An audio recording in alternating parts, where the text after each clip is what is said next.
વિચાર કરો કે આ ભારત ઉપર, આ ભારતના સનાતન ઉપર, આ ભારતની સંસ્કૃતિ ઉપર પરદેશી જેવા તેવા આક્રમણો નથી આવ્યા. ભલભલા મંદિરો તોડવામાં આવ્યા છે, પણ વર્તમાન પરિસ્થિતિ, માના જન્મને 100 વર્ષ પૂરા થયા ને મારા બાપ, તો જેની 100 વર્ષની આપણે જન્મ જયંતિ જ્યારે ભવ્ય ઉજવીને આજે 102 વર્ષ થયા, તો બાપુ આ 2 વર્ષની અંદર આ ભારત વર્ષ જેવી તેવી ઉર્જાએ નથી પહોંચ્યો. જ્યાં 450 વર્ષ પહેલા મહાકાલીની પાવાગઢમાં ધજા નહોતી ચડી, એ આ દેશના વડાપ્રધાન નરેન્દ્ર મોદીએ ધજા ચડાવી અને અયોધ્યાનો ઢાંચો, જે ઢાંચો બની ગયો હતો અયોધ્યા મંદિરમાં, એ 400 વર્ષ પડેલા પ્રશ્નને અયોધ્યાની અંદર આ વર્ષે પણ ધજા ચડી. અને આજ જોઈએ છે કે બાપુ એક થડો નાનો નથી રહ્યો. જ્યાં જ્યાં જૂના ગોખલા હતા ને મારા બાપ, ત્યાં આજ ધજાઓ ફડાકા મારે છે. શું કામ? દરેક સામે એમ કહેવાય કે વિધર્મીઓને જોવાનું છે, આપણી માવુની ધજા સામું નથી જોવાનું, નથી જોવાનું, નથી જોવાનું. આપણે ત્રણ હાથે આઈ રાજલ, તમે ઘટના તો જુઓ, 3 હાથે રાજલ દિલ્હી પોગે. ટૂંકી વાત લેવી છે, વાત તો 2-3 કલાકોની વાતો છે, પણ 2 જ મિનિટમાં મારે વાત કરવી હોય તો 3 હાથે આઈ રાજલ ત્યાં પહોંચે અને રથડા માલિક ઘે કરતે એમ કહેવાય સિંહણ રૂપ ધારણ કરીને જેદી દિલ્હીમાં મેં જેદી ત્રાટકી હશે અને વિકરાળ રૂપ ધારણ કરીને હાથમાં ત્રિશુલ લઈ અને માં આપણી જગદંબા કેટલી મહાન છે એ વાત કરું કે આ રાજલ છે એ અકબરને મારવા માટે ત્રિશુલનો ઘા કરવા જાય અને મોઢા માલી શબ્દ નીકળી જાય કે અમ્મા જાન મુજે માફ કર દો, માં મને માફ કર દે.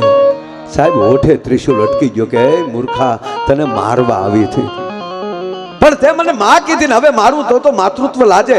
પણ સાંભળી લે અકબર, આજ પછી જો કોઈ હિંદવાણી બાઈ સામે તે હીણી નજર કરીને લોટકી બાઈ તાવડીમાં રોટલો ફેરવી નાખે, એમ તારા દિલ્હીને ન ફેરવી નાખું તો ઉદાચારણની રાજલ મટી જાવ. ભલામાં અમ્મા જાન મુજે માફ કર દો, માં મુજે માફ કર દો. વાત મારે એટલી કરવી કે દિલ્હીથી જ્યારે માં પરત પાછા ફર્યા, આકાશ માર્ગે ગારા કરતી જોગમાં હાલી જાય અને આમ નીચે જોયું તો માનો પડછાયો છે, એક બળદગાડું હાલ્યું જાય છે. એ બળદગાડાની માથે પડછાયો પડ્યો અને માને વિચાર આવ્યો જેની માથે પડછાયો પડ્યો ને એને પાવન ન કરું તો હું ચારણ જગદંબા ન કહેવાવ. અને માં નીચે ઉતર્યા, એક બળદગાડું લઈને હાલ્યો જતો હતો. જય હો. આ 1 જ મિનિટની વાત મારે કરવી છે કે માડી તારા બેહણા ગાઢ ગીરનાર નવે ખાંડ નજર્યું પરે રેલો.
છે કે આ જગદંબા આઈમાં હણલ આજ બીજને દિવસે જે દિવસે માં અવતર્યા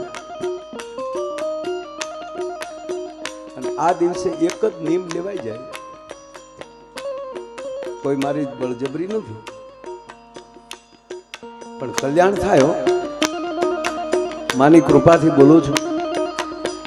આજ બીજને દિવસે કણેરી ધામમાં બેઠા હોય કે મઢડા ધામમાં બેઠા હોય કે એક સ્વાયજડ ગમે ત્યાં માની આજ બીજ ઉજવાય છે, પણ માં હોનબાઈ હામી દ્રષ્ટિ કરી અને એટલી જ વાત થઈ જાય કે હે માં આ હોઠ તારા નામથી એઠા થયા છે, હવે હું આડા અવળા વ્યસનથી મારા હોઠને અભડાવીશ નહીં, આ નિયમ લઈ લ્યો અને 6 મહિનામાં ફેર ન પડે તો માયો આયર ગાવાનું બંધ કરી દે ભલા મના. હા માડી તું તો દારૂ ને દેશ વટો દેવા અવતરી અંબિકારે લો.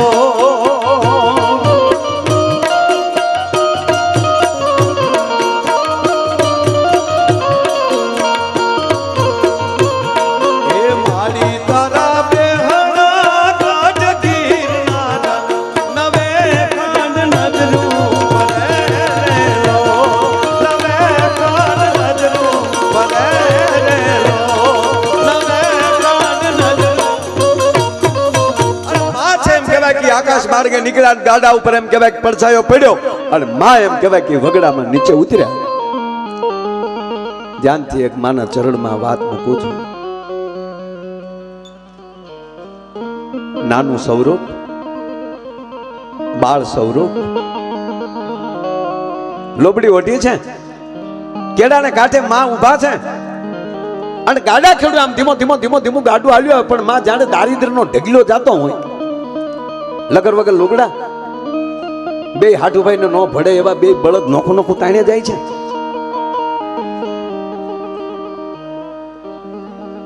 નકતા વેવાય ને નો ગમતે એમ બળદ ગાડાના પૈડે આડાવડા એક હરખો લીટો પડતો નથી, જાણે આમાં આયા જાય છે. અને હાહુ ને વહુ ને નો ભળતું હોય, નણંદ ભજાય ને અમુક અમુક ઘરે નો ભળતું હોય એમ ગાડીના ઠાઠિયા ને ગાડી ને ભળતું નથી, એ ભભડતું જાય છે. આવો બરોબર દારિદ્ર્યનો ઢગલો જાતો હોય એવો માણસી ગાડું લઈને નીકળ્યો અને માં ભગવતી હાંભળજો માનો આ માથે પડચાયો પડે ને મારા બાપ એ અહીંયા મંદિરેલી નીકળો અને ખાલી ધજાના દર્શન કરી લ્યો તો કોઈ દી તમારી આબરૂનો ધજાગરો ન થવા દે જગદંબા ભલા માના. જેવી તેવી વાત નથી મારા વાલા. અને માયામાં ઉસ્વાદ કર્યો ભાઈ ગાડું ઊભું રહે. ગાડા ખેડૂત પૂછે છે ક્યાં જાવ છું ભાઈ? માં જીજુવાડે જાઉં છું, મારે આવવું છે. માં આવી જાવ પધારો. ગાડા ખેડૂએ નક્કી કરી લીધું કે અવડું સ્વરૂપ વગડામાં હોય નહીં, નાગણી છે મૂળ હવા વેતની પણ ફૂફાડો કઈક નોખો છે. માં આવી જાવ પધારો પધારો. માં ગાડામાં બેસાડ્યા. માં પૂછે છે કે પણ તું રોયા છો કેવો? કે માં પાણી પીધા પછી ઘર થોડું પૂછે, હવે તો ગાડે બેઠા છો. કે પણ રોયા કેતો ખરો? માં છો વાણિયો. ઓ વાણિયાનો દીકરો થઈને બળદગાડો? કે હા માં હું ગામનો માણા અને ઘીનો વેપારી છું, ગામડામાં જાઉં છું અને ઘીનો વેપાર કરું છું. સવારનો નીકળ્યો તો આ હાંજ પડી છે, હવે ઘરે જાઉં છું. પણ કે રોયા હાંજ પડી પણ ગાડું તો ખાલી છે. માં એટલામાં વાણિયા નક્કી કરી લીધું કે સેજ ફૂફાડો મારે ને તો મજા આવે, સેજ માને ખીજવું. એટલે વાણિયાનો દીકરો એટલે ધીમે ધીમે કીધું કે બાપા વાત સાચી, પણ હવારમાં ઘરેથી નીકળ્યો ને ત્યાં કવારક્યાના હકન થયા ને તે મારો દી બગડ્યો. અરે કે તારું ભૂંડું થાય એ વાણિયા, કવારક્યાના હકન કોઈ દી નબળા હોય નહીં, પાછું વાળું જો. અને ગાડાની પાછું વાળું જોવે ત્યાં તો હેકડે ઠાઠ ઘીથી એમ કહેવાય ગાડું ભરેલું ઉલાળ મળ્યો થાવા. વાણીઓ ઊંધું પહેરવી આવજો, માં આ બાજુ બી આવો, આડા ઉપર બી આવો. એટલામાં પારખી ગયો. એ વાતો કરતા કરતા માં મારે ટૂંકી જ વાત એવી મૂળ 2 મિનિટમાં પૂરી કરું કે જીંજવાડા આવી ગયો.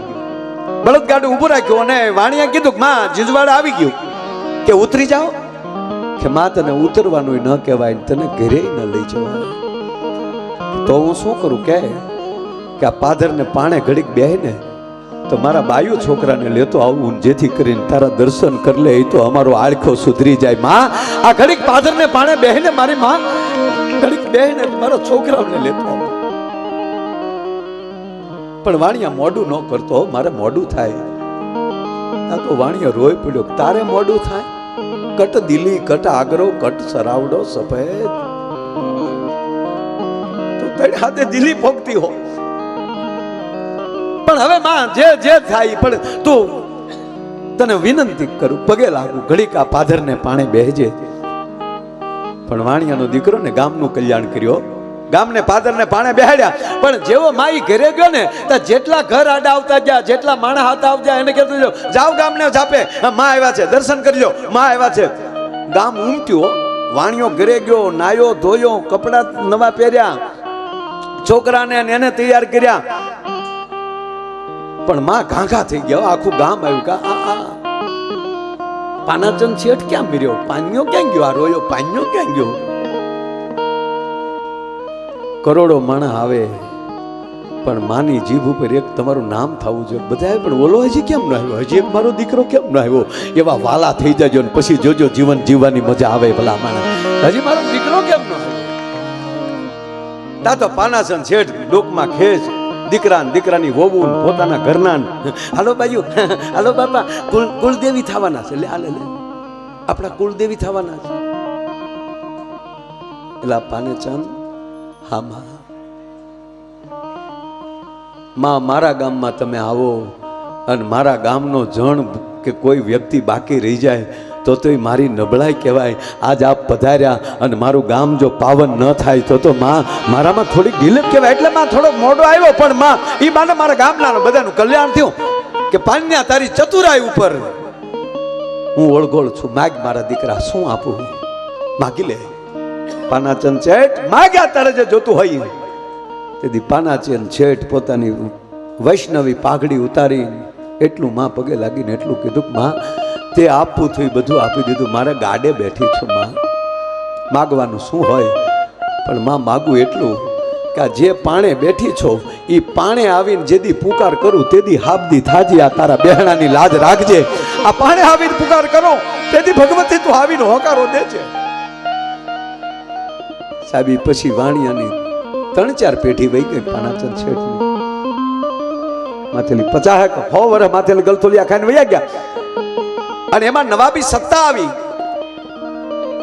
જીંજવાડાની ફરતો એમ કહેવાય કિલ્લો નાખવાનું નક્કી થયું. પાયા સપાણા અને જે જગ્યાએ કિલ્લાનો કોઠો આવે ત્યાં આ રાજબાઈ માનો થડો આવે. આ વિધર્મીઓ એમ કહેવાય કે પાયા માલિક બધું ખોદીને કાઢીને ફેંકી દીધું અને કિલ્લો મળ્યો તૈયાર થવા. એ એક માથોડી કિલ્લો જાય, ચણતર જાય, એ માથેલી રાત જાય ને હવાર પડે તો એક પણ પાણો એમ કહેવાય દિવાલનો હોય નહીં. અને એક પછી એક ભુવાઓને, તાંત્રિકોને ગામ ફરતી દૂધની ધારાવાળી કરી, કાચા ઉતરથી વીટવું, ઘણાએ ખમાહા કર્યું, પણ કોઈની માં કારી ફાવી નહીં. અને નવાબે મીટિંગ કરી કે આનું છે શું. વડીલોને બોલાવ્યા, અનુભવી માણસોને બોલાવ્યા, અને એમાં એક અનુભવી વડીલે એટલું કીધું કે અમને એક વેમ પડે છે શેનો, કે અમારા ગામના પાનાચંદ શેઠને ગાડે બેહીને માં રાજલ પધારેલા અને એની આ ચોથી પેઢી છે એ માને પૂંજતા, અને એ માનો થડો અહીંયા હતો એ આપણે ખોદીને કાઢ નાખ્યો છે. કદાચ એ તો નહીં હોય ને, તો બોલાવો એ શેઠને, કે 2 ભાઈઓ છે કે બોલાવો એને. કપૂરસંગ, તલકસંગ, खम्मा बाप, जहां अपना नवाब बुला रहा है. अच्छा हमको कहा मोटा भाई कहा भाई उगी जाए नटड़ा આપણને બોલાવે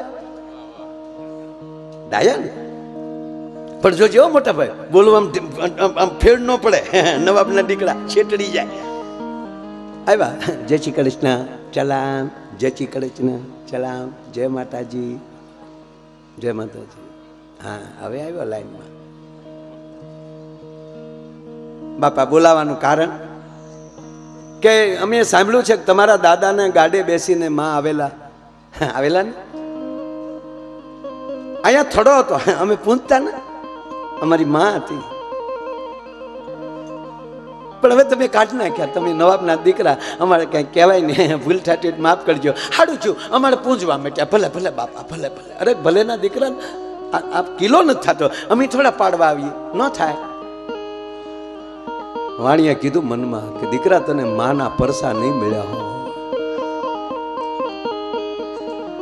કે પણ શેઠ, હા પણ અમારી પાસે તો બાપા શું ઉપાય હોય? આ તમે સત્તાધીશ માણસો, તમારા માણસોએ તમે હુકમ કર્યો, એને કાઢી નાખ્યા, અમે કોઈ ના પાડી, અમે તમને કઈ પત્ર લખ્યો?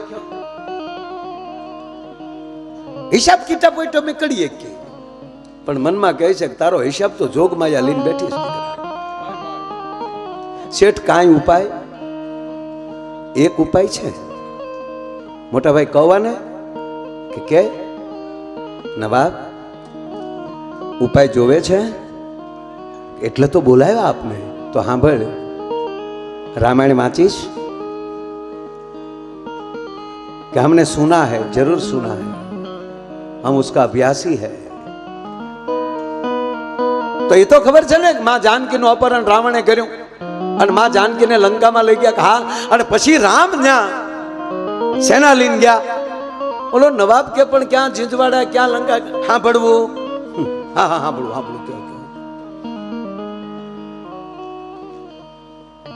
તો ભગવાન રામ ગયા ને ત્યાં. હા, કઈ રીતે ગયા? કે સેતુ બાંધીને. સેતુ કઈ રીતે બંધાણું? ત્યારે નવાબે કીધું કે રામ નામથી પાણા તર્યા. તક તને નવાબના દીકરા, તને ખબર તો છે ને કે આ ધરતીમાં રામ નામથી પાણા તરે એમ? કે હા પાણા તર્યા. તક બસ તારી પાસે ઈ રસ્તો છે કે શું?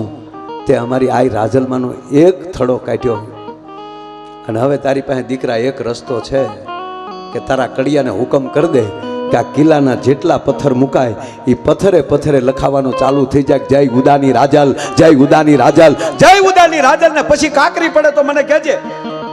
અને બાપુ કડિયાને હુકમ છૂટી ગયો, પાણે પાણે લખાવાનું ચાલુ થઈ ગયું, જય ઉદાની રાજલ, જય ઉદાની રાજલ. અને હજી આજની તારીખે કારણ ઝીંઝુડા જાવ ને તો જે જગ્યાએ માનો થડો હતો ને ત્યાં જ કોઠો બન્યો અને ગાડા એમ કહેવાય ખોરડાવા રૂપાના પતરામાં પાનાચંદ શેઠ ગાડામાં બેઠા છે, માં આઈ રાજલ ગાડે બેઠા છે. અને આજની તારીખે પા ભાગનો કિલ્લો હજી ઊભો છે. એ કિલ્લે કિલ્લે લખ્યું છે જય ઉદાની રાજલ, પથ્થરે પથ્થરે લખ્યું છે જય ઉદાની રાજલ.